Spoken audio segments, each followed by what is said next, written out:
Hello, boys, girls, hey, sorry if there's any background noise. I have the fan on. Because it's fitting, because this is what if Deku had the guy's crown. You know. Anyways, just for shits and giggles, I'm gonna say this is something that Prismo came up with. Anyways, we start off with the Izuku hanging out with his dad on a swing set. Dad? Yes? What's in the suitcase? A gift.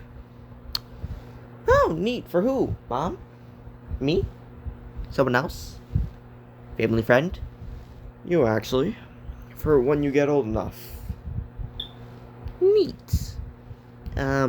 So... What's in it? Something that I used to have a really long time ago. That I don't need anymore.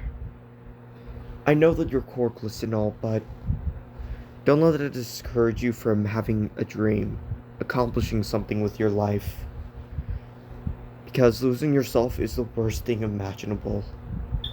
And if it's gone forever, you don't know who you are, or what you'll become. That sounds philosophical. Yep, it is. So, anyways, open this on your... Well, when you feel in danger. Like, extreme danger. There is a book in there that I will let you keep. But when you're 10. Oh, neat book. Wait. Ooh, what's it about? It's a surprise. Okay. Yeah. Have fun, kid. Okay, why are you saying it like that? Because, I have cancer. What? I thought we found a cure for that. Mine's kind of a different mutation of it. Uh-oh. Yeah, it's fine. Is that why your skin is blue? Yes. Oh, I thought that was just like a part of your quirk. Yeah, okay, well, it's fine. I got another year or two left in me. So, yeah. Okay, thanks, Dad. You're welcome, Gunther. I mean, Izuku. Yep. And for those last 1.5 years, Izuku spent as much time with his father as possible. He learned different things from him. His dad actually had a lot of fun stories. But, all of them ended with, and then they died. Izuku didn't necessarily like those endings, because he understood the meaning behind them. That no one lives long enough to understand their mistakes, and it takes generations upon generations for them to even fathom it. While there are some people who understand the mistakes and know how to fix it, no one will listen to them because of either their age, where they come from, or just who they are. He hated those endings so much, but loved them at the same time. Because he understood them, what they went through, how they could have ended it. But anyways, we go to Izuku with Hisashi on his deathbed. Dad? Yes, Gunther? You're gonna die soon. I know, Gunther.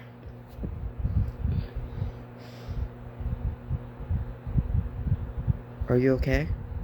Of course I am. I'm sorry, Gunther. I couldn't stay with you for longer.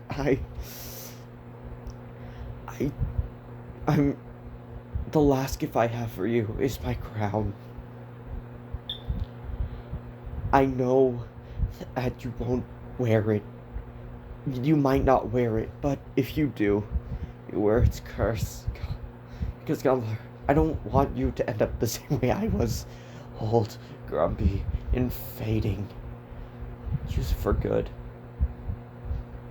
I'm sorry, Gunther. Okay. I'm sorry, Dad. And he flatlined. Izuku couldn't handle it. He walked out of the room with the suitcase. He opened it. Looking at the crown. It's 3 innate jewels. It was cool to the touch. He quickly put it down. He reached for the book. Ankyridian. Dad told me that you could help me, so is there a way that I can bring him back? No. Okay. I'm sorry. I'll leave you alone right now. And Izuku just walks off. His mother crying all the way. His father died. He didn't even call him by his own name. He called him by that stupid nickname. Gunther. Gunther, Gunther, Gunther. And Izuku remembered his last words. He did it for something good. Izuku didn't touch the crown for many years. He'd went against his father's wishes and touched the Ankyridian when he was 7. So, when he turned 10, he just read it. There were thousands upon thousands of pages, maybe somewhere in the millions, trillions. An endless tome of knowledge in his hands. And for all that was worth, Izuku didn't want anything from it, just wanting to read it, hold it in his hands. Remember when his father read a passage to him about the crown? A simple story about a man going insane. About how someone wasted its power. And then it was used for the same stupid wish. Having history repeat itself. Because out of all the things that a person could have wished for, they wished for the same curse. Not just the powers, the curse. And Izuku didn't want to touch it. That all changed when he was 14. When he was forced to, where his life was in danger. He'd always carried the book and the crown with him. In fact, he remembered the day that he wanted to jump off of that roof. But he couldn't. He wanted to make something out of his life. Bakugo had taken the Ankyridian from Izuku, exploding it in his hands and tossing it out the window. Izuku begged and pleaded with him in order to just stop. In order to just give him the book back, because it was the only thing he had left of his father. And yeah.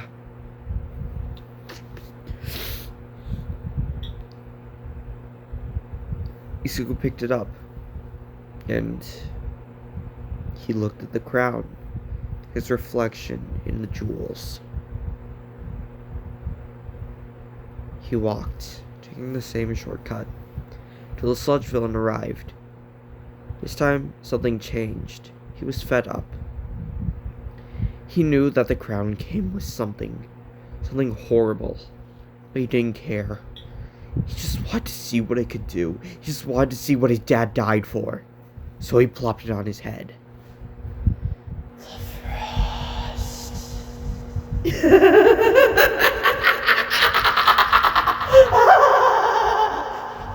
And that insane cackling. He froze the sludge villain in a block of ice. He took off the crown immediately afterwards, feeling sick. His skin was cold. And the funny thing was, he enjoyed it. It was nice. Finally letting loose. Being able to laugh. To smile again.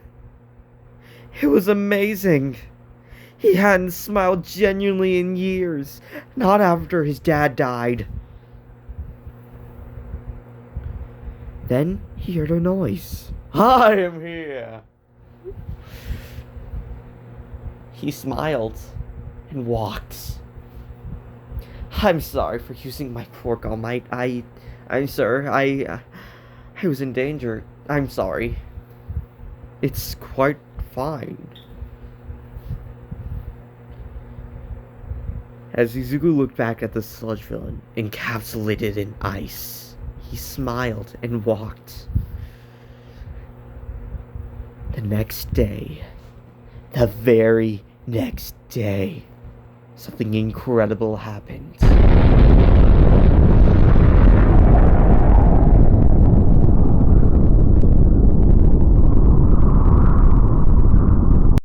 It was a nuke.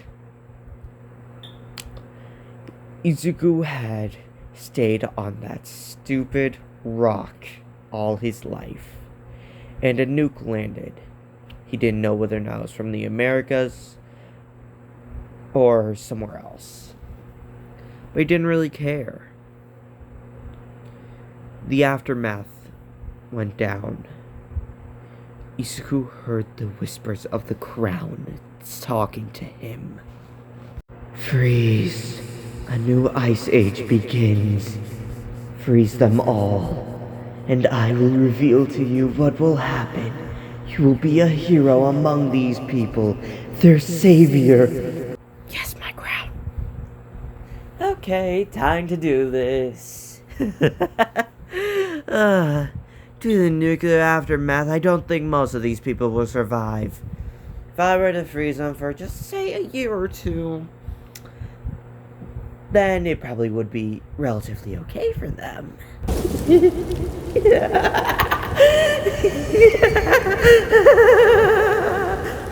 And then the new ice age begun. The terrifying screams of the people who didn't know that they needed saving from him filled the air.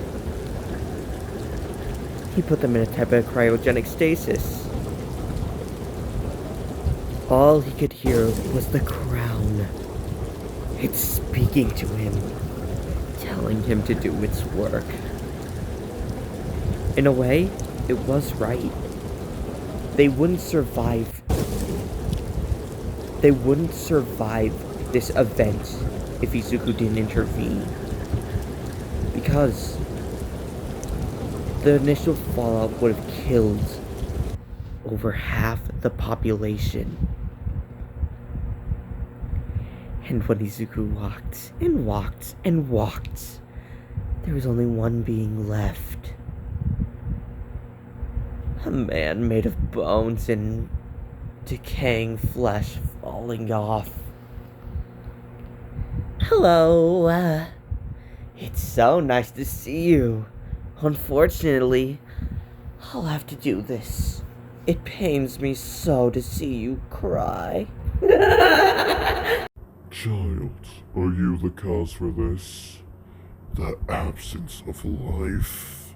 Now, I wouldn't say it's an absence of life, but yes, I am the cause for the lack of people around, and you're gonna be a part of it. I see. Are you also a scholar of gold? Scholar, what's it now? I don't really know what you're talking about, but unfortunately, guy, I'm gonna have to freeze your ass.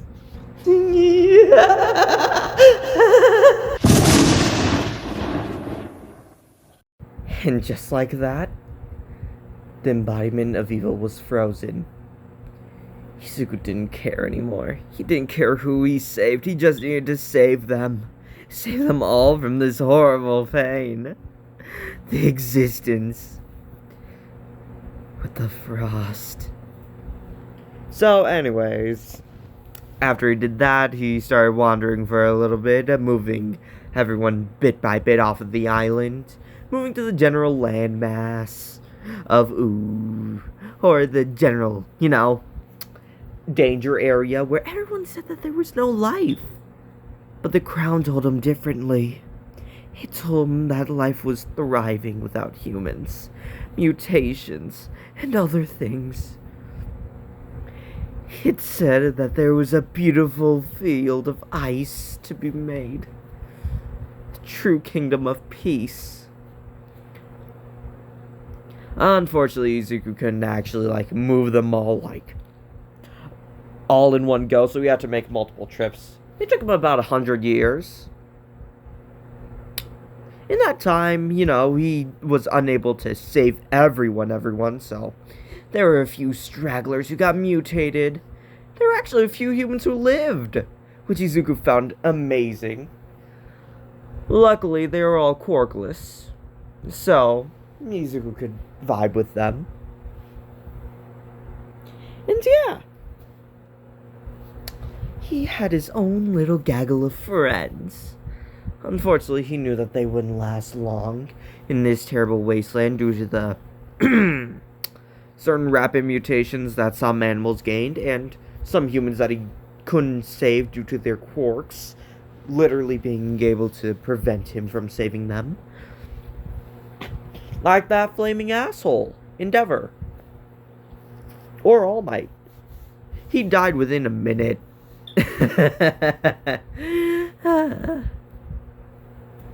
Anyways,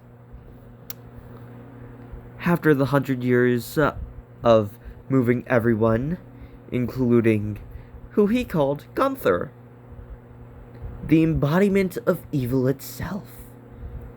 The thing is, Izuku knew that Gunther can move. No, move wasn't the right word. He knew that Gunther was conscious. He just smiled at him, telling him jokes, having conversations, occasionally having tea. The usual.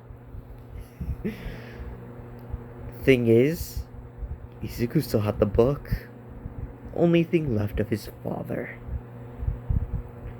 And it was talking to him too.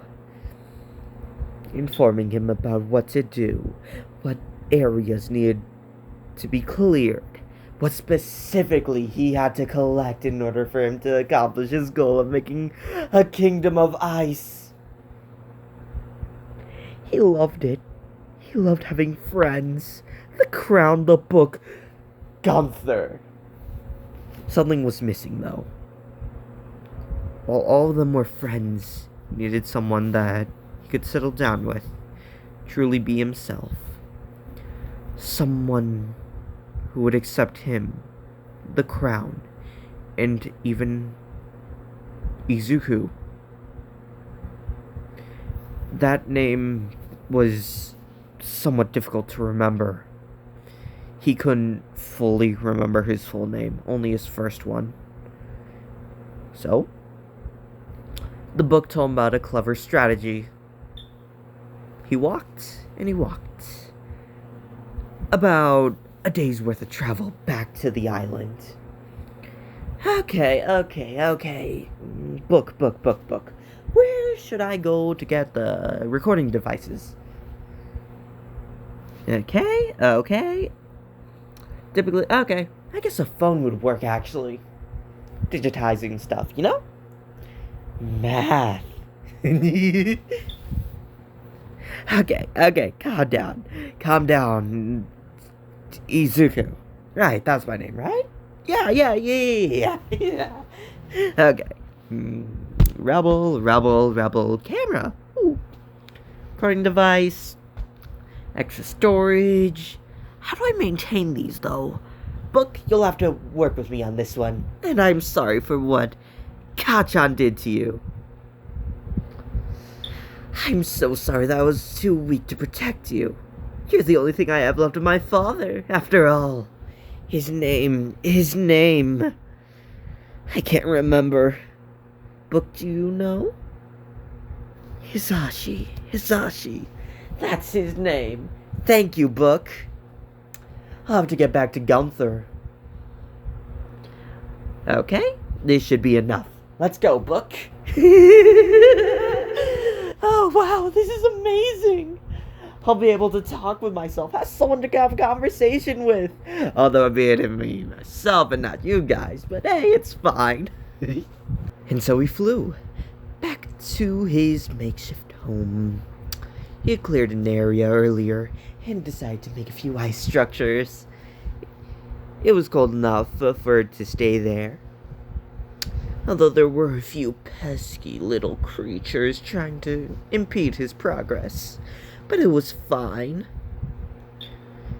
Izuku sat down on an ice chair